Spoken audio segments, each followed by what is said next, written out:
तो hello guys, अगर आप मेरे चैनल पर पहले बार आए हो और अगर आपने इस वीडियो को पहला पार्ट नहीं देखा तो उसे जाकर जरूर से चेकआउट कर लीजिएगा। उस पार्ट की लिंक आपको डिस्क्रिप्शन या फिर कमेंट में जरूर से मिल जाएगी। चलिए वीडियो को स्टार्ट करते हैं। कहानी अगले चैप्टर से शुरू होती है, जहाँ पर हमें कूपर विलियम से कहता है कि मिशन को एक्सेप्ट करने के बाद तुम्हें ढूंढने ही वाला था, लेकिन विलियम जवाब देता है कि यह मिशन इतना ज्यादा आसान भी नहीं होने वाला। कूपर कहता है ये मुझे पहले से ही पता है, क्योंकि जो जॉर्ज है मेरे मास्टर को नापसंद करता है और वो जानबूझकर चीजें मेरे लिए मुश्किल बनाने के बारे में जरूर से सोचेगा। हम देखते हैं वो दोनों साथ चलते हुए चले जाने लगते हैं। विलियम कहता है कि सिचुएशन काफी ज्यादा खराब हो चुकी है। सभी लोगों को ग्रैंड हॉल में एकत्रित करने के लिए बुलाया गया है और कॉपर और विलियम भी ग्रैंड हॉल में पहुंच जाते हैं, जहां पर उन्हें जॉर्ज का डिसाइपल दिखाया जाता है। साथ ही में ग्लोरिया और एंड्रिया भी वहीं पर मौजूद थे। जो कॉपर था वो आगे जाने लगता है। विलियम पीछे से कहता है कि जो यहाँ पर डिसाइपल है वो तुम्हें मूर्ख बनाने के बारे में यहाँ पर सोच रहा है। तभी जो एंड्रिया होती है वो कूपर की तरफ देखने लगती है, लेकिन कूपर उसे सिर हिलाकर इशारा करता है और उस चुप रहने के लिए कहता है। एंड्रिया समझ जाती है और कूपर से वो बिल्कुल भी बात नहीं करती। तो कूपर आगे बढ़ते हुए उस बंदे से कहने लगता है कि वो मिशन को एक्सेप्ट करने के लिए आया है, लेकिन वो बंदा पूछता है तुम्हारा नाम क्या है और तुम किस इंस्टीट्यूट से बिलोंग करते हो। तो कूपर जवाब देता है कि वो कॉम्बैक्ट इंस्टीट्यूट से यहाँ पर मौजूद है और उसका नाम साल कूपर है। तो वो बंदा कहने लगता है कि मुझे खेद है, लेकिन तुम मिशन को एक्सेप्ट नहीं कर सकते क्योंकि उसे कैंसिल कर दिया गया है, क्योंकि जो मिशन की डिफिकल्टीज है म्यूटेटेड मॉन्स्टर के होने के कारण वो काफी ज्यादा बढ़ चुकी है और तुम मिशन को अब एक्सेप्ट नहीं कर सकते। और अगर तुम करना चाहते हो तो तुम्हें एक 4 लोगों की टीम बनानी होगी, अदरवाइज तुम्हें एंट्री नहीं मिलेगी। तभी विलियम कहने लगता है इस मिशन को तुम और भी ज्यादा इजी नॉर्मल लेवल पर और साथ ही में सोलो भी बना सकते हो, जिससे हम उसे सोलो पूरा कर सकते हैं। लेकिन वो बंदा हंसते हुए कहने लगता है सोलो मिशन के लिए तुम्हें यहाँ पर 1 हफ्ते तक इंतजार करना होगा, जिसके बाद ही तुम्हें टास्क मिलेंगे। लेकिन एकेडमी के नियम के अनुसार तुम्हें 3 दिन के अंदर जो मिशन है उसे कंप्लीट करना होगा, ताकि तुम जो एकेडमी है उसे ऑफिशियली ज्वाइन कर सको। लेकिन इस बात को सुनने के बाद फिलिप काफी ज्यादा गुस्से में आ जाता है। वो कहने लगता है कि तुम कैसे बंदे हो, आखिरकार तुम्हें इस एकेडमी में कभी भी एंट्री नहीं मिलने वाली। और जो जॉर्ज का डिसाइपल होता है वो काफी ज्यादा डरावनी आवाज में और मुस्कुराते हुए कहने लगता है क्या तुम्हें यहाँ पर जो 4 लोगों की टीम है वो मिल जाएंगे, क्या तुम टीममेट को पूरा कर पाओगे और तुम मिशन को यहाँ पर कंप्लीट करने के लिए क्या जाने वाले हो, और अगर तुम ऐसा नहीं कर सकते तुम्हें सरावत से एकेडमी के बाहर चले जाना चाहिए। फिलिप चिल्लाते हुए कहने लगता है तुम उसको यहाँ पर क्या बात कर रहे हो, अगर मैं तुम्हारी जगह पे होता तो मैं इन तीनों से यहाँ पर कभी भी बात नहीं करता, कोई मिशन यहाँ पर नहीं बदलने वाला है। लेकिन उसकी ऐसी बातों को सुनने के बाद कूपर काफी ज्यादा गुस्से में आ जाता है और अपनी पावर को रिलीज करने लगता है और फिलिप्स से कहता है क्या तुम्हें लगता है कि मुझे यहाँ पर टीममेट्स नहीं मिलेंगे। तो जिस पर फिलिप्स भी अपनी पावर को रिलीज करने लगता है और कहता है कि इन बातों से मुझे कोई भी फर्क नहीं पड़ता, लगता है कि यहाँ पर एकेडमी के जो बाकी लोग हैं तुम्हें ज्वाइन करना बिल्कुल भी नहीं चाहते, तो तुम क्या करोगे। और हम देखते हैं जो फिलिप्स होता है वो विलियम को अपने नौकरों की तरह यहाँ पर गालियां देने लगता है। कूपर काफी ज्यादा गुस्से में आ जाता है और उसकी गर्दन पर अपनी ब्लेड को रख लेता है और कहता है कि मैं यहाँ पर जो 4 टीममेट हैं उन्हें यहाँ पर ढूंढ लूंगा, लेकिन तुमने अभी जो किया है उसके लिए तुम्हें अपने घुटनों पर आकर विलियम से माफी मांगनी होगी। फिलिप्स गुस्से में कहने लगता है मैं घुटनों पर कभी भी नहीं आऊंगा और ना ही मैं तुम्हारे सामने टेकूंगा, और अगर तुम्हारा इसी तरीके का रवैया रहा तो तुम इस मिशन को भूल ही जाओ। तभी कूपर कहने लगता है कि मैं तुम्हें यहाँ पर नहीं मारने वाला, लेकिन मैं मास्टर को सब कुछ जाकर यहाँ पर रिपोर्ट जरूर से करूंगा। क्या तुम्हें लगता है कि जो मेरे मास्टर हैं वो कुछ भी नहीं करेंगे। फिलिप्स भी यहाँ पर अपनी जो पावर है उसे बढ़ा लेता है और कहता है कि आज रात यहाँ पर तुम 4 टीममेट को ढूंढ पाओगे या फिर यहाँ पर तुम मुझसे बात भी बिल्कुल मत करो। अभी हम देखते हैं जो एंड्रिया और ग्लोरिया होती हैं वो उसके पीछे आ जाती हैं और कहती हैं हम कूपर की टीम को ज्वाइन करने के लिए बिल्कुल भी तैयार हैं। कूपर कहता है मुझे थोड़ा समय चाहिए। फिर वह उस बंदे से कहने लगता है और अपनी पावर को भी यहाँ पर रिलीज कर रहा था कि अब तुम्हें माफी मांग लेनी चाहिए और यहाँ से निकल जाना चाहिए। कूपर वहां से जाते हुए कहता है कि तुम्हें लोगों को ऐसा लगता है कि मैं और भी ज्यादा कठिनाइयों में यहाँ पर पड़ता रहा हूँ, लेकिन मैं इस चीज के लिए तुम लोगों को काफी ज्यादा रिग्रेट कराने वाला हूँ। जिसके बाद हम देखते हैं जो अकेडमी के लोग होते हैं वो सोचने लगते हैं कि जो कॉपर है वो फिलिप के मिशन को पूरा यहाँ पर कैसे कर पाएगा। और हम देखते हैं जो कूपर होता है वो विलियम और उसकी टीम के साथ मिशन कंप्लीट करने के लिए चले जाने लगते हैं। विलियम बताता है कि यह जंगल यहाँ पर मीशा के जादू द्वारा बनाया गया है और साथ ही में ये अकेडमी का ही हिस्सा है। जो मिशन है उसे पूरा करने के बाद हम यहाँ पर बाहर निकल सकते हैं और टॉवर के ऊपर जाने पर हमें काफी ज्यादा खतरनाक मॉन्स्टर भी मिलेंगे। अभी हम देखते हैं कूपर और उसकी जो टीम होती है वो टावर के ऊपर पहुंच जाती है, जहाँ पर एक झील होती है और वो जगह जो होती है लो लेवल मॉन्स्टर के लिए होती है, लेकिन वहाँ आगे बढ़ते ही उन्हें और ज्यादा खतरनाक मॉन्स्टर का सामना करने लगते हैं यहाँ। और साथ ही में वहाँ पर बहुत ही ज्यादा खतरनाक जो धुआं होता है, मतलब कि कोहरा टाइप का आ जाता है, जिससे रहने के में काफी ज्यादा मुश्किल हो रहा था। विलियम कहता है कि यह कोहरा तो बहुत ही ज्यादा पॉइजनस है, साथ ही में एक मेज को इससे बचने में काफी ज्यादा प्रॉब्लम होने वाली है। फिर तभी उन लोगों का सामना एक बहुत ही बड़े मॉन्स्टर से हो जाता है। कूपर अपनी स्वॉर्ड को निकाल लेता है और कहता है कि मैं इन सभी मॉन्स्टर से लड़ाई करने के लिए बिल्कुल भी तैयार हूँ। और जो कूपर होता है वो उस मॉन्स्टर से फाइट करने लगा। हम देखते हैं मॉन्स्टर का हमला था वो बहुत ही ज्यादा पावर था, लेकिन कूपर उसे आसानी से टॉर्च करता है। इसी दौरान कूपर हमें ब्लड स्वॉर्डमैनशिप के बारे में बताने लगता है, जो कि उसकी फैमिली की एक स्पेशल टेक्निक, और यह टेक्निक ब्लड मैजिक पर बेस है और इसका जो मेन बेस होता है ब्लड को कंट्रोल कर उसकी पावर को यूज करना होता है। और कूपर बताता है कि ब्लड स्वॉर्डमैनशिप का यूज करने के लिए जो फिजिकल बॉडी की पावर होती है उसकी कोई भी जरूरत नहीं होती। यही वजह है कि इसे यहाँ पर समझना और सीखना काफी ज्यादा डिफिकल्ट हो जाता है। बताता है कि ब्लड मैजिक का यूज करने वाले जो लोग होते हैं वो अपनी पावर को लोग दूसरे लोगों को मारने के बाद बढ़ाने लगते हैं और उसके ब्लड से अपनी पावर को हासिल करते हैं। यह ब्लड ब्लड मैजिक एक काला एक डार्क पहलू भी हो सकता है। इसके बाद कूपर मॉन्स्टर पर हमला करता है, लेकिन मॉन्स्टर अपनी बॉडी को यहाँ पर स्पाइक्स में बदल लेता है। उस कारण से उसकी बॉडी जो काफी ज्यादा हार्ड हो जाती है। हालांकि कूपर अपने यहाँ पर टेक्निक के कारण और अपने एक्सपीरियंस के करते हुए उसके अटैक को भी बड़ी आसानी से डॉज करते जा रहा था। फिर वह मॉन्स्टर के सिर पर अपनी पावर को यूज करते हुए अपनी स्वॉर्ड को उसके सिर में घुसा देता है। इसी दौरान वह बताता है कि ब्लड मैजिशियन जो होते हैं वो अपनी ब्लड एनर्जी को कंट्रोल कर उसे अपने पावर के लिए यूज करने लगते हैं। इस स्वॉर्ड के अटैक के कारण ब्लड निकलने लगता है और कूपर जो मॉन्स्टर का ब्लड था उसे यूज करने लगता है, उसे कंट्रोल करने लगता है और उसे अपनी बॉडी में इन्फ्यूज करने लगता है। वह कहता है कि जो ब्लड है उसमें छुपी हुई पावर है वो जागृत होने लगता है। ब्लड मैजिक की जो असली पावर है वो रिलीज होने लगती है। हालांकि जो ब्लड मैजिक का इस्तेमाल करने वाले जो लोग होते हैं उनकी शक्ति धीरे धीरे बढ़ती है, लेकिन जबकि जो स्वॉर्ड्समैन होते हैं जो ब्लड मैजिक को यूज कर पाते हैं उनकी पावर काफी ज्यादा तेजी से बढ़ने लगती है। जब कूपर अपनी पावर का यूज करता है तो उसे अपनी बॉडी में काफी ज्यादा एनर्जी महसूस होने लगती है और जो कि काफी ज्यादा बाहर निकल रही है, जिस कारण से उसकी आंखें भी लाल होने लगती हैं जो सभी को दिखाई दे रही है। वह बताता है कि जो ब्लड स्वॉर्ड्समैनशिप है उसका एक बहुत ही बड़ा नुकसान भी है, जो कि ब्लड में छुपा हुआ मैन और जब भी होस्ट को कंट्रोल करने के बारे में मतलब कि जब भी होस्ट को कमजोर सोचता है वो उसे कंट्रोल करने के बारे में सोचने लगता है। लेकिन जिनकी मेंटेलिटी स्ट्रांग होती है वही लोग इस तरीके की जो पावर है और इस पावर के अंदर जो डीमन छुपा हुआ है उसे कंट्रोल कर सकते हैं। जिसके बाद एंट्रिया जो थी वो कूपर से पूछने लगी है क्या तुम ठीक हो, लेकिन इसी दौरान हम देखते हैं जो मॉन्स्टर था उसके सामने आ जाता है। कूपर एंड्रिया को शांत रहने के लिए कहता है और कहता है वह इस मॉन्स्टर से निपट लेगा। उसकी आंखें फिर से लाल हो जाने लगती हैं और उसकी बॉडी में जो ब्लड एनर्जी वो काफी ज्यादा निकला है। एंड्रिया अपने मैजिक शील्ड बनाकर बाकी सभी लोगों को बचाने की कोशिश करता है। तभी हम देखते हैं ग्लोरिया लड़ाई के दौरान यहाँ पर एंड्रिया से कहती है क्या यह घटना यह सिचुएशन वैसे ही नहीं है जो हमने पहले देखी थी जब हमारी जो ड्रैगन 11 के साथ लड़ाई हुई। लेकिन एंड्रिया उसे जवाब देती है यह वैसी नहीं, लेकिन फिर भी मुझे जो कूपर है उसे कुछ अजीब सा महसूस हो रहा है। इसी बीच हमारे एक नई लड़की को देखते हैं जो लड़ाई के दौरान फाइट करते जा रही थी और कहती है तुम्हें नहीं पता कि जो ब्लड मैजिक होता है उसका ज्यादा यूज करने वाले जो लोग होते हैं वो एंड में पागल ही हो जाते हैं। और यही वजह है कूपर फैमिली का जो नेक्स्ट पिछला वाला हेड था उसने ब्लड मैजिक स्वॉर्डमैन को छोड़ने के कारण अपनी अलग ही राय को यहाँ पर बना ली। वो इस फैमिली की बात को बिल्कुल भी फॉलो नहीं करता। जो नई लड़की थी वो यह भी बताती है कि कूपर फैमिली के कई सारे लोग ब्लड मैजिक को यूज करने के कारण हमें देख पाते हैं कि वो पागल हो चुके हैं। इसके बाद एंड्रिया जो होती है वह अपनी स्टार लाइफ लिंक टेक्निक का यूज करने लगा है। नई लड़की करती हो ये तो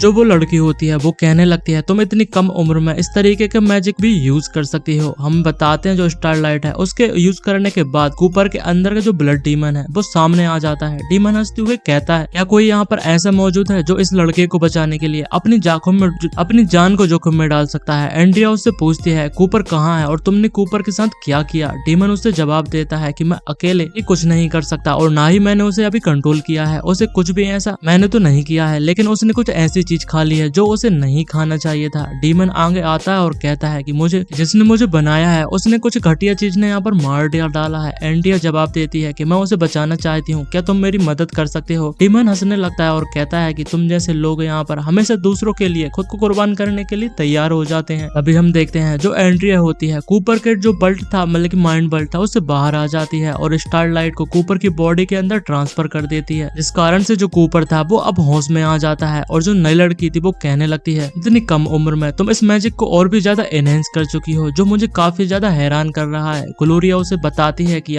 तुम अगर फाइट में मदद नहीं कर सकती तो तुम्हें कुछ बोलना भी नहीं चाहिए, तुम्हें छिप जाना चाहिए और शांत रहकर देखना चाहिए। इसके बाद हम देखते हैं कूपर अपनी पूरी पावर का यूज करते हुए ब्लड टोर्नेडो से बाहर आ जाता है और जो उसके अंदर का क्रिस्टल था वो उसे निकाल लेता है और साथ ही में वह अपनी पावर के साथ वहां के सभी डीमंस को भी खत्म कर देता है। मारते हुए डीमंस की जो एनर्जी थी उसे स्टोन में कैद भी करते जा रहा था। तभी आसमान में एक चमक दिखाई देती है और जो नई लड़की थी वो अचानक से शॉक्ड हो जाती है और सभी से कहती है जो एकेडमी है उसे इस सिचुएशन के बारे में पता चल चुका है और उन्होंने यहाँ पर मदद के लिए एक टीचर को भेजा है जो हाफ सेंट लेवल पर मौजूद है। तभी हमें बताते हैं जो बंदा आया था उसका नाम मतलब जो टीचर होता है जिसका नाम ओलिवर था वह आ जाता है। ओलिवर एक गोल्ड लेवल का स्वॉर्डमैनशिप था और वो हाफ सेंट लेवल पर भी मौजूद था। वह आते ही अपनी पावर का यूज करते हुए एक ही झटके में वहां के सभी मॉन्स्टर्स को मार डालता है और ओलिवर जो था वो सोचने लगता है मुझे जो इस लड़के की जो बॉडी है उसे साथ में ले जाना होगा, जिस कारण से जो एंड्रो है वो बहुत ही ज्यादा खुश हो जाएगा। और जिसके बाद हम देखते हैं ओलिवर किसी खास प्रकार के आइटम को पकड़े हुए दिखाया जाता है। वह उस आइटम को देखकर सोचने लगता है कि ये एकेडमी के द्वारा यहाँ पर डिजाइन किया गया है। इस और जो इक्विपमेंट है वह ब्लड मैजिक के यूजर को पता लगाने के लिए यूज किया जाता है। और ओलिवर मन में ही कहने लगता है मैं उस ब्रेड को मतलब कि वो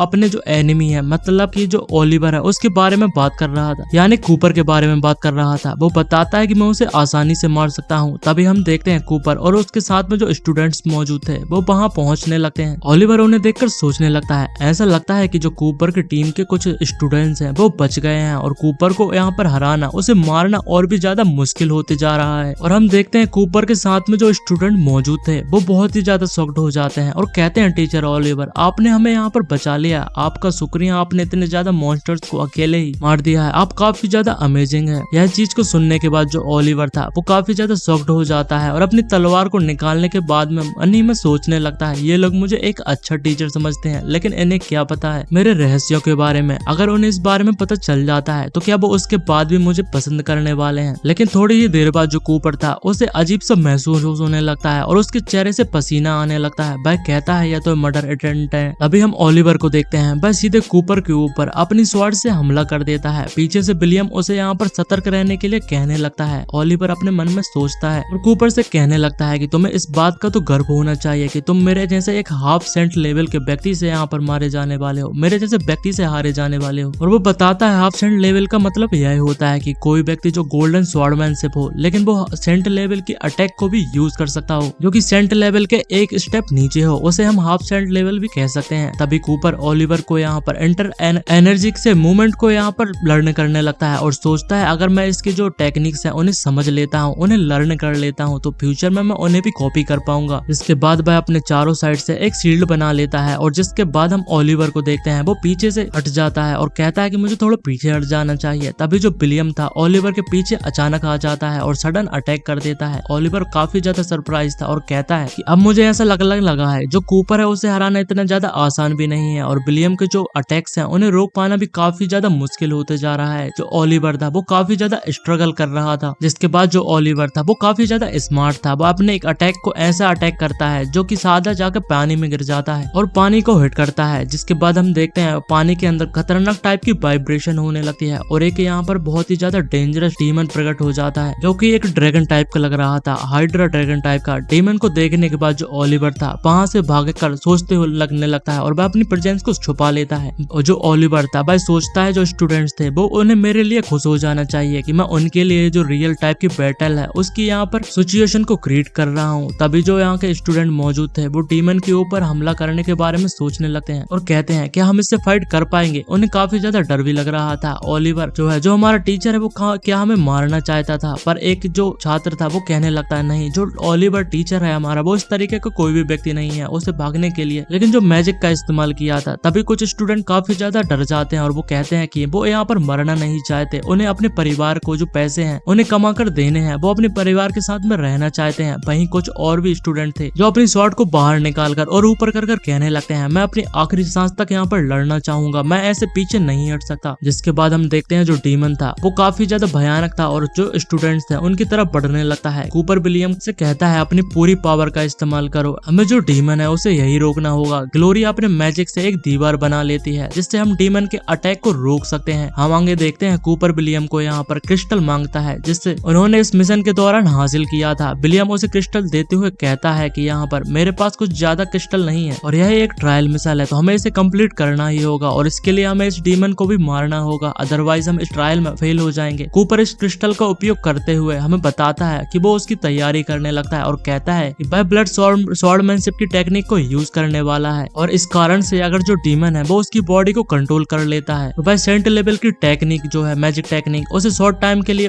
यूज करने के बारे में सोचता है। जिसके बाद हम देखते हैं जो डीमन था वो सीधे कूपर के सामने आ जाता है। विलियम उसे रोकने की कोशिश करता है लेकिन जो विलियम था काफी ज्यादा दूर जाकर गिर जाता है। जिसके बाद हम देखते हैं कूपर डीमन का सामना करने के लिए पूरी तरीके से तैयार था। अभी हम देखते हैं जो ग्लोरिया थी वहां पर पहुंच जाती है और अपनी शॉर्ट टेक्निक का यूज कर बीस्ट के सारे हमलों को डिस्ट्रॉय कर देती है, लेकिन इस कारण से उसकी जो पावर थी पूरी तरीके से खत्म हो जाती है और वह बेहोश होकर गिरने लगती है। यह देखकर कूपर जो था तुरंत ही रिएक्ट करने लगता है और अपने ब्लड मैजिक की मदद कर ग्लोरिया को गिरने से बचाने लगता है और जो ब्लड होता है उससे एक प्रोटेक्टिव बॉडी बना देता है जिससे जो ग्लोरिया थी वो नीचे सुरक्षित गिर सके और उसे कोई भी चोट ना हो। जिसके बाद जो कूपर था वो भी अपनी पूरी पावर को जुटा चुका था और तैयार होने के बाद बीस्ट से कहने लगता है अब तुम्हारा समय हो चुका है, अब मुझे तुम्हें खत्म कर देना चाहिए। वह ब्लड बॉडी को यूज करने के बाद एक अटैक उसके ऊपर कर देता है जो सीधा जाकर बीस्ट की जो बॉडी होती है उसके ऊपर अटैक कर देता है। बीस्ट काफी ज्यादा जोर से चीखने लगता है, उसकी बॉडी जो थी वो फट जाती है, वह खराब हो जाता है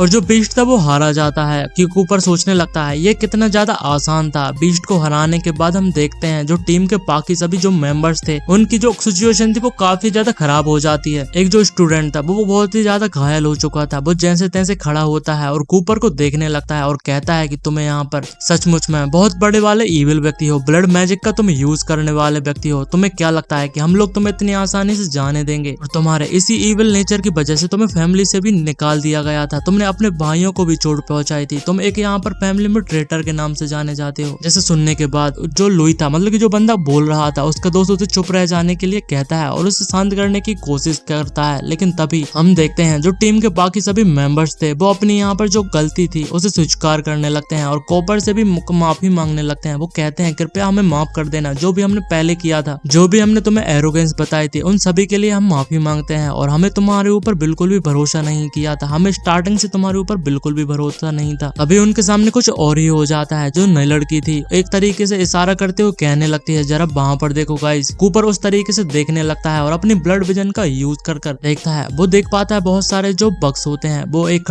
ही जगह पर इकट्ठे होने लगते हैं। भाई सोचता है कि शायद भाई कोई और है यहाँ पर जो मिस्ट्री चीज है वो छुपी हुई है, शायद ट्रेजर भी हो सकता है। जिसके बाद भाई सभी स्टूडेंट को वहीं पर छोड़ देता है और एंड्रिया से कहता है कि तुम्हें इन्हें शील्ड के दौरान प्रोटेक्ट करना होगा और मैं अभी यहाँ पर वापस आ जाता हूँ। जिसके बाद हम देखते हैं कूपर अपनी जो टेक्निक था उसका यूज करते हुए उस प्लेस पर पहुंच जाता है और एक तालाब में के अंदर एंटर कर जाता है। उसे मालूम पड़ता है कि जो मैशिला था, मतलब कि जो जिस रेलवे में होते हैं, उसके मैजिक को एक्टिवेट करने के लिए किसी ने एक हार्ट को शिफ्ट कर दिया था। जिसके बाद हम देखते हैं सडनली वहां पर कोई ब्लैक मैजिक, मतलब कि जो डार्क मैजिक होता है, उसे यूज करने लगता है और हंसते हुए कहने लगता है कमीने, मैंने सब यह प्लान किया था और मैं रो की पावर को यहाँ पर कलेक्ट करता हूँ। लेकिन कूपर गुस्से में आकर उसे एक जोरदार हमला कर देता है जिसकी वजह से जो हार्ट था वो डिस्ट्रॉय हो जाता है। हार्ट के डिस्ट्रॉय होने के बाद जो सभी लोगों के एग्जॉस्ट मैजिक पावर थी वापस आने लगती है और सभी जो लोग थे वो हील होकर रिकवर होने लगते हैं। सभी काफी ज्यादा खुश हो रहे थे। जिसके बाद जो सीक्रेट रिल्म है उसका एक जो डोर होता है वो ओपन हो जाता है। कूपर सोचने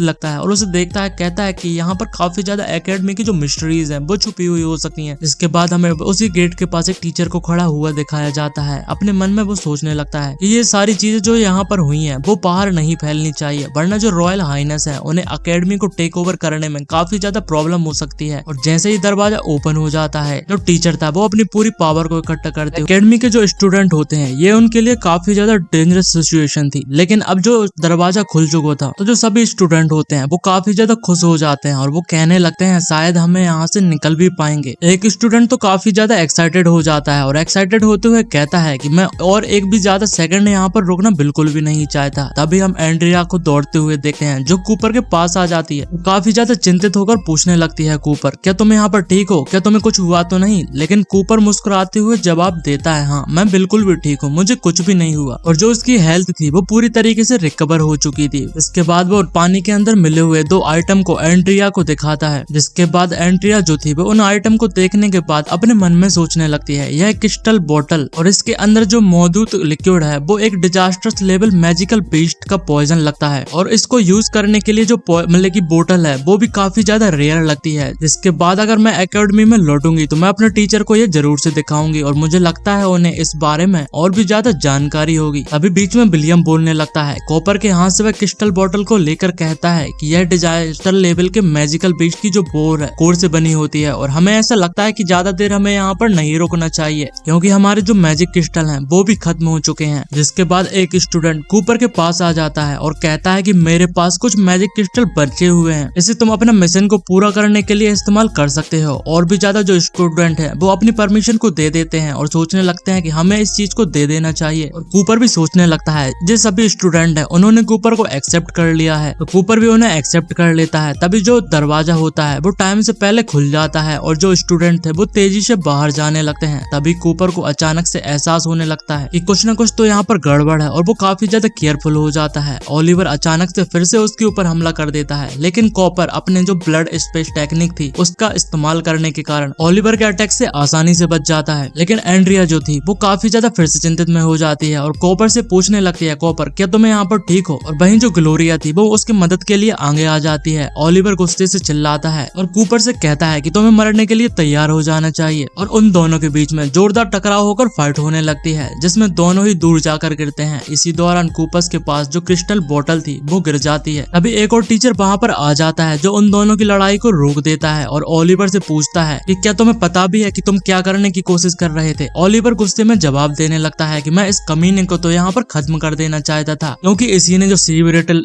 रिल्म है उसी के अंदर जहर मिलाया था। स्टूडेंट जो सारे थे वो घबरा जाते हैं और कहने लगते हैं कि हम सभी लोगों को भी यहाँ पर जहर दिया गया है। इसके बाद जो टीचर था वो मैजिकल स्क्रॉल को निकाल लेता है और वह कहता है कि यह जो स्क्रॉल है हमें सच पता लगाने के लिए काफी ज्यादा हेल्प करने वाला है। जो स्क्रॉल था वो क्रिस्टल बोतल की तरफ इशारा करने लगता है। स्टूडेंट काफी ज्यादा हैरान हो जाते हैं। वो कॉपर को यहाँ पर जहर फैलाने के लिए शक करने लगते हैं, लेकिन कॉपर अभी भी काफी ज्यादा काम लग रहा था। वो कहता है किसी को भी यहाँ पर क्रिमिनल साबित करना आसान होता है और ऐसा करने के लिए बस तुम्हें एक बहाने की जरूरत है। जो टीचर था वो काफी ज्यादा गुस्सा में आ जाता है और कूपर की कॉलर को पकड़ लेता है और कहता है तुमने सोचा था कि मैं तुम्हें इतनी आसानी से जाने दूंगा और तुम्हारा कुछ भी नहीं करूंगा। जिसके बाद वो अपनी तलवार को निकालते हुए एकेडमी के आर्टिकल 370 के अनुसार बताने लगता है कि जो क्रिमिनल है उसे मैं अपनी मर्जी के मुताबिक सजा दे सकता हूँ। कूपर अपने मन में सोचने लगता है कि वो काफी ज्यादा फास्ट था, उसने अपनी जो स्वॉर्ड थी उसे काफी ज्यादा फास्ट तरीके से निकाल लिया, मैं अपनी मैजिक पावर का इस्तेमाल भी नहीं कर पा रहा हूँ। जिसके बाद अचानक से टीचर के ऊपर हमला हो जाता है। टीचर अपनी तलवार का इस्तेमाल करके उसे रोक तो लेता है। इसी बीच वह पीछे मुड़कर देखता है, एक पोर्टल खुलता है, उसमें से जो क्रिस था और जो एकेडमी का हेडमास्टर होता है वो दोनों आ जाते हैं। हेडमास्टर के आते ही जो पहले वाला टीचर था वो उनकी ओर देखने लगता है। हेडमास्टर अपनी गहरी आवाज में बताने लगता है जॉर्ज, और कहता है जॉर्ज ये बिल्कुल भी सही समय नहीं है और तुम्हें ऐसा नहीं करना चाहिए। लेकिन जो टीचर था वो अपनी जगह से बिल्कुल हिल ही नहीं रहा था। वह गुस्से में जो क्रिस्टल बोतल था उसे दुखाते हुए हेडमास्टर से कहने लगता है कि जो क्रिस्टल बोतल है वो मुझे कूपर के पास से मिली है और मैंने इसे मैजिक स्क्रॉल की मदद से भी खोज लिया है। यह क्रिस्टल बोतल और कूपर दोनों ही इस जगह पे यहाँ पर मौजूद थे और ये दोनों ही इस रिल्म के लिए काफी ज्यादा डेंजरस भी हो सकते हैं। जिसके बाद हेडमास्टर भी अपनी जो मैजिक टेक्निक थी उसका इस्तेमाल करने के बाद जो बोतल है उसकी इन्वेस्टिगेशन करने लगते हैं। उनकी आंखों में हल्की हल्की चमक दिखाई दे रही थी और वे अपने मन में कहने लगते हैं कि यह वास्तव में तो उस फैमिली द्वारा जो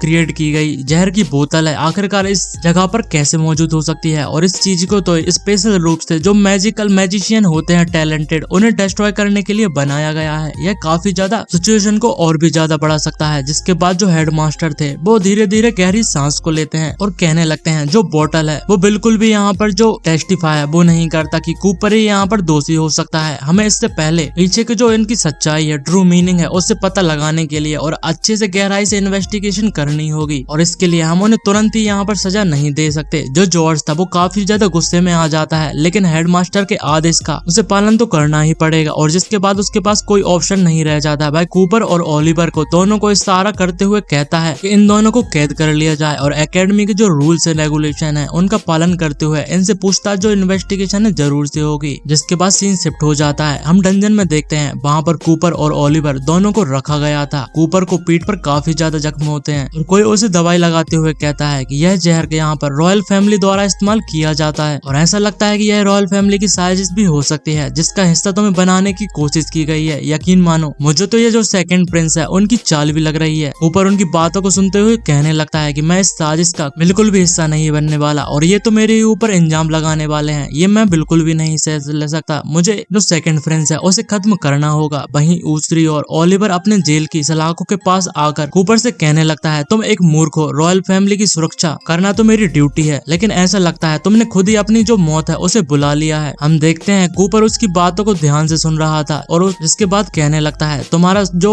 ओनर है वो तुम्हारी बिल्कुल भी कदर नहीं करता और एक दिन तुम इस कारण से काफी ज्यादा बेकार से पछताने वाले हो और जो तुम्हारी सिचुएशन है वो काफी ज्यादा खराब हो जाएगी। लेकिन ओलिवर इससे काफी ज्यादा गुस्सा हो जाता है और चिल्लाते हुए कहने लगता है तुम चुप रहो, तुम कुछ भी यहाँ पर नहीं जानते। जिसके बाद सीन शिफ्ट हो जाता है और हमें दूसरे दिन दिखाया जाता है। वेस्टर्न फाइटिंग एरिना में एक बहुत ही बड़ा मैदान दिखाया जाता है जहाँ पर अनाउंसमेंट हो रही थी कूपर और ओलिवर के बीच में यहाँ पर जो डुएल है वो होने वाला है। एरिना में बहुत ही ज्यादा भीड़ पड़ी हुई थी और जो अनाउंसर है वो बताता है आज की लड़ाई के जो नियम है वो काफी ज्यादा स्पष्ट है, जो अंतिम तक खड़ा रहेगा, मतलब कि जो लास्ट में खड़ा रहेगा वो ही जीतने वाला है। जिसके साथ ही हम देखते हैं एक बहुत ही ज्यादा पावरफुल जो मैजिकल बीस्ट होता है उसे एरिना के अंदर छोड़ दिया जाता है। यह एक काफी ज्यादा बिग बीस्ट होता है जिसके पास काफी ज्यादा टेंटिकल्स होते हैं और उन टेंटिकल्स के पास इतनी पावर होती है कि वो अपने जो टारगेट है उसे चीर कर रख देते हैं। तभी हम देखते हैं जो टेंटिकल्स था उसके जरिए से वो एक बंदे को मार भी देता है और इसी के साथ साथ जो लड़ाई शुरू हो जाती है। कॉपर और ओलिवर अपने अपने हथियार को यहाँ पर संभालते हुए ओलिवर अपनी तलवार से सामने करते हुए कहने लगता है, मैं तुम्हारे यहाँ पर जो ब्लड मैजिक टेक्निक है उसे समझ चुका हूँ और तुम्हें हराने में मुझे काफी ज्यादा समय नहीं लगेगा। और तुम्हें ये मत सोचना कि तुम मुझे हरा भी सकते हो, क्योंकि जो मेरी पावर है वो रिकवर हो चुकी है। लेकिन कूपर इसका जवाब देते हुए कहने लगता है, तुम यह लड़ाई कभी भी नहीं जीत सकते ओलिवर, तुम्हारी ताकत है मुझे हराने के लिए काफी भी नहीं है। और उनकी फाइट होने लगती है, लेकिन हम देखते हैं कुछ टाइम फाइट करने के बाद बीच की लड़ाई में जो ओलिवर था वो नीचे गिर जाता है, लेकिन वो बहुत ही ज्यादा जल्दी संभल भी जाता है।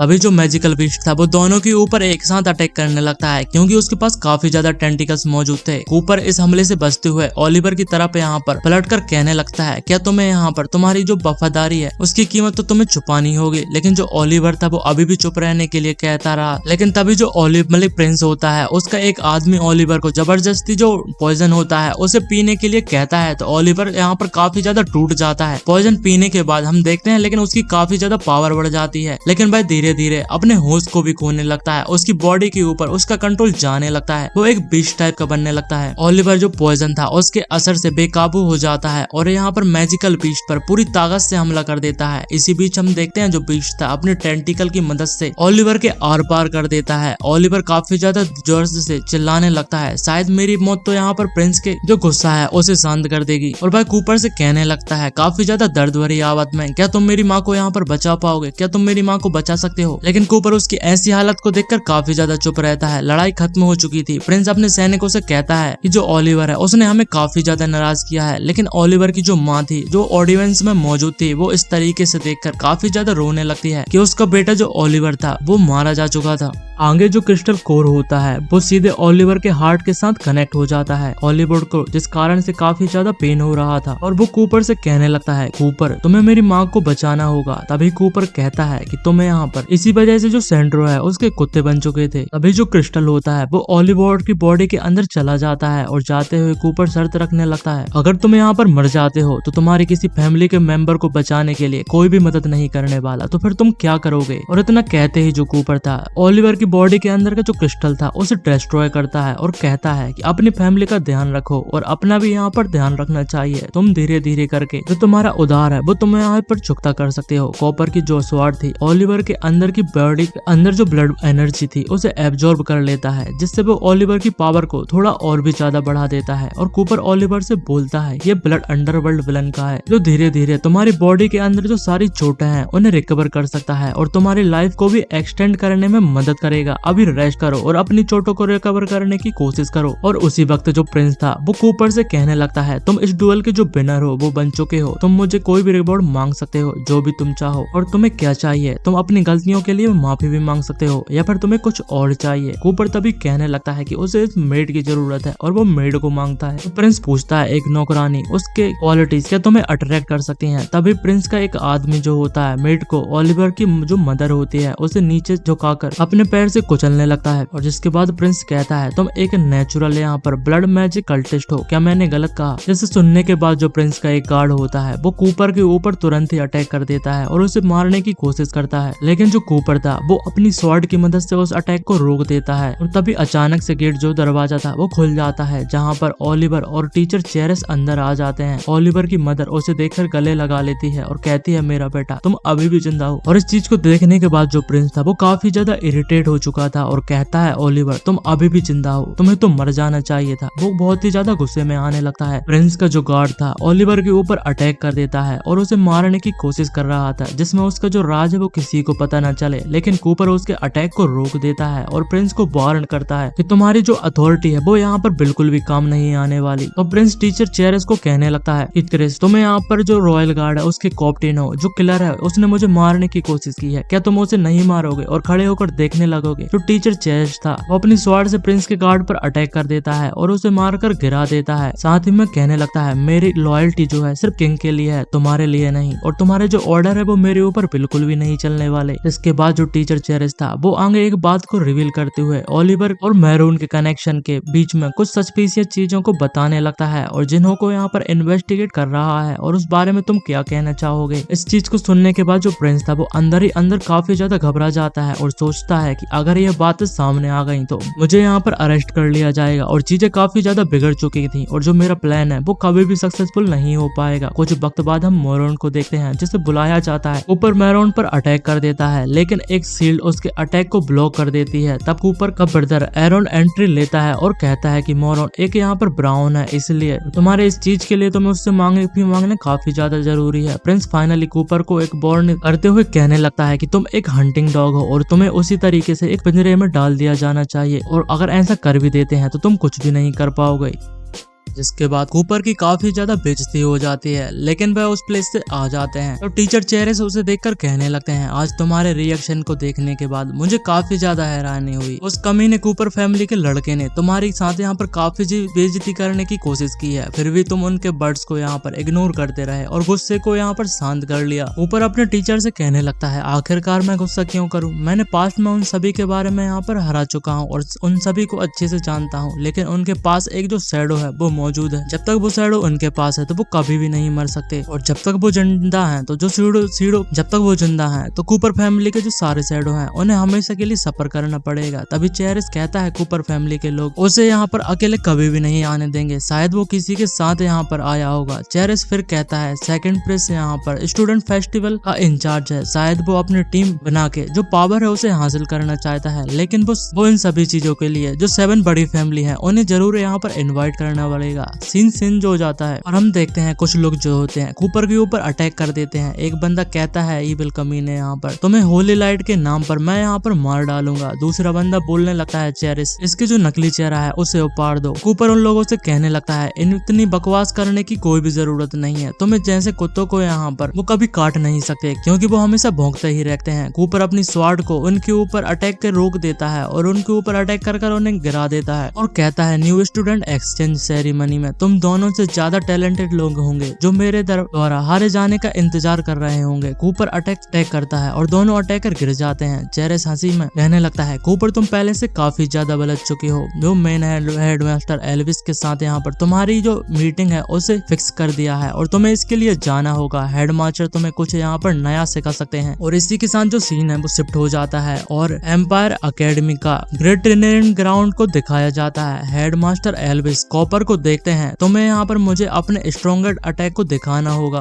वो कूपर से कहने लगते हैं, कूपर मना करता है तो एल्विस जो हेडमास्टर थे वो एक मैजिक स्पेल का यूज करते हैं और कहते हैं कि तुम एक रिस्पेक्ट करने वाले लड़के हो और जब तक तुम यहाँ पर अपनी पूरी पावर से अटैक नहीं करोगे मैं तुम्हारी पावर को नहीं जान पाऊंगा, इसीलिए सबसे पहले मुझे यहाँ पर अटैक करने दो। एल्विस एक पोर्टल को खोलने लगता है और कहता है एक बड़े से हाथी मतलब कि जो हाथ है उसे निकाल कर कूपर को जोर से पंच करके दबाने लगता है। कूपर काफी मुश्किल से अपने आप को संभालते हुए उस एनर्जी से डॉज कर लेता है और साथ ही में वो अपने ब्लड एनर्जी का यूज कर काउंटर अटैक करने लगता है। एल्विस एक बड़े से गोलम को बना लेता है और कहता है मैं अपनी पूरी पावर का यहाँ पर यूज नहीं कर रहा हूँ, लेकिन जो गोलम है तुम्हारे साथ लड़ने के लिए काफी होगा। कूपर अपने फुल स्ट्रेंथ के साथ अटैक करने के लिए चला जाता है और गोलम को डिस्ट्रॉय कर देता है। एल्विस यहाँ पर कहने लगता है जो अटैक है वो काफी ज्यादा लापरवाही के साथ किया गया है और ऐसे ही आगे बढ़ते रहते हैं। ट्रेनिंग के दौरान जो कूपर की बॉडी थी वो काफी ज्यादा वीक होने लगती है। ब्लड डीमन उसकी बॉडी को यहाँ पर अंदर से कंट्रोल करने की कोशिश करने लगता है, लेकिन एल्विस अपने मैजिक से डीमन को कैप्चर कर लेता है। एल्विस कहता है कूपर जब तक तुम यहाँ पर ब्लड मैजिक को कंट्रोल नहीं कर सकते तो तुम तब तक इसका जो यूज है वो नहीं कर सकते। वो उसकी परमिशन को मना कर देता है। चेरिस कूपर को समझाता है कि जो ब्लड मैजिक है उसे अच्छे से सीखना काफी ज्यादा जरूरी है क्योंकि आने वाले स्टूडेंट एक्सचेंज सेरेमनी में ये काफी ज्यादा काम आएगा। कूपर अपने पास्ट को याद करने लगता है और सोचता है कि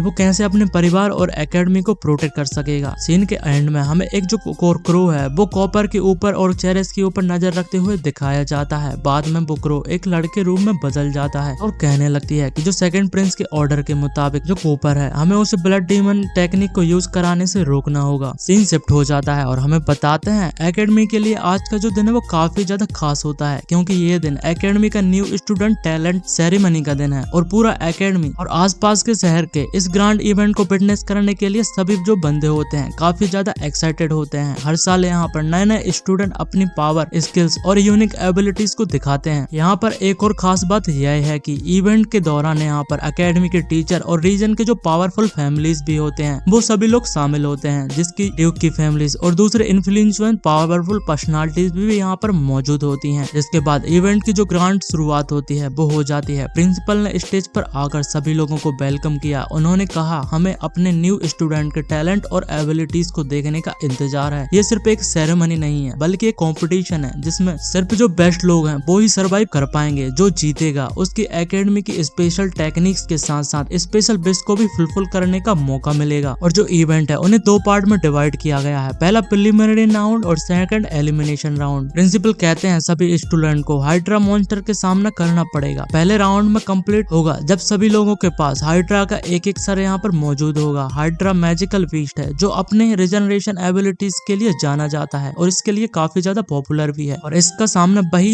बंदा कर सकता है जो अपनी एबिलिटीज को अच्छे से जानता हो और उन्हें अच्छे से यूज कर सकता हो। इसके बाद हमें कॉपर की जो स्ट्रेटजी है उसे बताया जाता है। कॉपर जो एक टैलेंटेड और काल्म नेचर का लड़का है, वो एक इवेंट का शुरू होने का इंतजार कर रहा था और उसके अंदर एक मिशन था अपने फैमिली के नाम को यहाँ पर वापस से ग्लोरी में लाने के लिए और अपने स्टेप ब्रदर एरोन को हराना, जो हमेशा उसे नीचे दिखाने की कोशिश करता रहता है। कूपर अपने मन में सोचता है ये मौका परफेक्ट है, अगर मैं यहाँ पर जीत जाता हूँ तो मेरी फैमिली की इज्जत यहाँ पर और भी ज्यादा बढ़ जाएगी और एरोन को सबसे सामने यहाँ पर हराने में उसे भी काफी ज्यादा सबक मिलने वाला है। कंपटीशन की अब शुरुआत होने लगती है। जैसे ही कंपटीशन शुरू होता है जो सभी स्टूडेंट्स होते हैं वो हाइड्रा के पहले सर के लिए तरफ अटैक कर बढ़ने लगते हैं। हाइड्रा के मल्टीपल हेड होते हैं, एक टाइम पर हर एक स्टूडेंट अटैक कर रहा था और हम देखते हैं जो काफी सारे स्टूडेंट्स थे वो पहले ही राउंड में ही एलिमिनेट हो जाने लगते हैं। एक लड़की एंड्रिया अपने क्रॉसबो से एक ही शॉट में हाइड्रा के एक सर को गिराने की सोच रही होती है और वो इसमें सफल भी हो जाती है। सभी स्टूडेंट यहाँ पर हैरान हो जाते हैं। एक स्पेक्टेटर कहता है ये लड़की तो यहाँ पर काफी ज्यादा रिमार्केबल है, इसने अपनी इतनी ज्यादा यंग एज में मैजिक मास्टरी और ट्रांसफॉर्मेशन को कंट्रोल कर लिया है, ये वाकई में काफी ज्यादा काबिल तारीफ है। लेकिन जैसे ही वो सर गिरता है एक लड़का यहाँ पर जिसका नाम विलियम है वह उस हाइड्रा के सर को अपने एक्स से क्लेम कर लेता है और कहता है कि यहाँ पर छोटी बहन तुम्हें यहाँ पर ये काफी ज्यादा अच्छा किया, तुमने मेरी जीत का जो रास्ता है उसे बना दिया और वो उसको शुक्रिया करने लगता है। एंड्रिया इस कारण से काफी ज्यादा गुस्से में आ जाती है और विलियम पर अटैक करने की कोशिश करती है, लेकिन विलियम उसके हर अटैक्स को डॉज कर लेता है। इसके बाद हम देखते हैं जो कूपर था अपने ग्रुप के साथ हाइड्रा के सामना करने के लिए तैयार हो जाता है और एक बड़ा अटैक करने के बाद हाइड्रा के हेड को रिजनरेशन होने में थोड़ा टाइम लगने लगता है। कूपर के मन में यहाँ पर सोचता है ये मॉन्स्टर रिजनरेट करने की जो एबिलिटी रखता है, इसलिए मुझे एक ऐसे मूवमेंट का इंतजार है जब इसकी जो रिजनरेशन एबिलिटीज काफी ज्यादा कम हो और ये अपने एक वीक मूवमेंट पर चल रहा हो। कूपर अपने स्ट्रेंथ और इंटेलिजेंट का यूज करते हुए अपने हाइड्रा के एक बड़े सर के ऊपर एक पावरफुल अटैक कर देता है। एक स्पेक्टर बोलने लगता है ये तो अकेडमी की हिस्ट्री का सबसे ज्यादा पावरफुल अटैक है। कूपर एक हाइड्रा के सर को काट कर उसे अपने क्लेम कर लेता है, लेकिन जब सब लोग कूपर की जीत की तारीफ कर रहे होते हैं तभी उसकी स्टेप ब्रदर एरोन वहां पर आ जाता है और एक और सर को क्लेम कर लेता है। एरोन कूपर से कहता है कि तुम हमेशा की तरह लूजर ही रहने वाले हो, एक और मौका मैं तुम्हें देने के लिए काफी ज्यादा तैयार हूँ, तो तुम्हें मेरे सामने भीख मांगनी होगी। कूपर काफी ज्यादा गुस्से में आ जाता है और कहने लगता है भीख मांगूंगा, तुम्हें क्या लगता है तुम जैसे फेक इंसान के सामने मैं तुम्हें यहाँ पर हराकर जरूर से दिखाऊंगा। हम देखते हैं एरोन एक हाइड्रा को पावरफुल हेड को काट कर मतलब कि अटैक कर उसे काटने की कोशिश कर रहा था, लेकिन कूपर उससे पहले ही उस मॉन्स्टर को वीक स्पॉट पर मारकर उसे एलिमिनेट कर देता है। कूपर अपने ब्लड मैजिक का यूज करता है और एक फाइनल ब्लो के साथ ही हाइड्रा के रिजनरेशन एबिलिटीज को ब्लॉक कर देता है। हाइड्रा के सर कट चुके थे और उसकी जो बॉडी थी वो नीचे गिर जाती है, मतलब कि वो डिफीट हो जाता है। एरोन जो था वो स्टंट ही रह जाता है और कहता है कि मैं यहाँ पर हार मान चुका हूँ। कूपर अपने मन में सोचने लगता है मुझे अपने गोल तक पहुँचाने के लिए और भी ज्यादा यहाँ पर मेहनत करनी पड़ेगी, ये तो बस मेरे लिए शुरुआत है। जिसके बाद हम देखते हैं नरेटर बताता है कूपर ने अपनी स्किल्स और इंटेलिजेंट का यूज करते हुए कंपटीशन के पहले राउंड को क्लियर कर लिया है और जिससे सभी लोग भी यहाँ पर काफी ज्यादा इम्प्रेसिव हैं, क्योंकि जो कूपर की स्किल्स होती हैं वो काफी ज्यादा अच्छी थी।